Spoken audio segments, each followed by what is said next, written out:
बेटा ह्यूमंस के respiratory system में जो एयर कंडक्ट होता है वह एक ट्रैक के माध्यम से होता है जिसको हम लोग ह्यूमन रेस्पिरेटरी ट्रैक बोलते हैं और इसको हम लोग एयर पैसेज के नाम से भी जानते हैं। तो आज हम लोग ह्यूमन रेस्पिरेटरी ट्रैक को स्टेप बाय स्टेप समझेंगे। तो पहला स्टेप जो होता है उसको हम लोग एक्सटर्नल नॉस्ट्रिल बोलते हैं। एयर जो होता है एक्सटर्नल नॉस्ट्रिल के थ्रू एंटर करता है जो कि पेयर्स में होते हैं या माउथ के अपर साइड में प्रेजेंट होता है। एक्सटर्नल नॉस्ट्रिल ओपन होता है नेजल चेंबर में। नेजल चेंबर्स के 3 रीजन पाए जाते हैं, vestibular region, respiratory region and olfactory reason.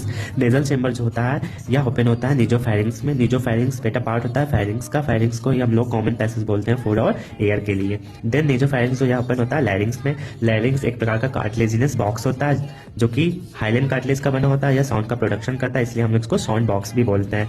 Then लैरिंग्स जो होता है यहाँ ओपन होता है ट्रैकिया में। ट्रैकिया को हम लोग कॉमनली विंड पाइप के नाम से जानते हैं। या 10 सेंटीमीटर लॉन्ग होता है तथा T5 लेवल पर यह लेफ्ट एंड राइट पार्ट्स में डिवाइड हो जाता है। बेटा ट्रैकिया में एक प्रकार का सेल्स पाया जाता है जो कि pseudo stratified ciliated columnar epithelium cell होता है जो कि म्यूकस को आउटसाइड मूव करने में हेल्प करता है। ट्रैकिया फर्दर डिवाइड होता है ब्रोंकी में।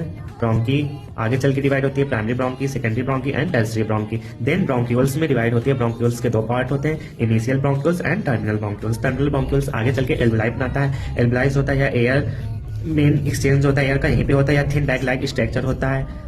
तो बेटा ये रहा ह्यूमन रेस्पिरेटरी ट्रैक। एक बार हम लोग फिर से इसको जान लेते हैं। Main part external nostril, nasal chamber, nasopharynx, larynx, trachea, bronchi, bronchioles and alveoli. External nostrils लेके ब्रोंक्यूल्स तक के पार्ट को हम लोग कंडक्टिंग पार्ट्स बोलते हैं जो कि एयर को कंडक्ट करता है तथा यह ह्यूमिडिफाई करता है तथा टेम्परेचर को मेंटेन करता है एंड फॉरेन पार्टिकल्स को रिमूव करता है।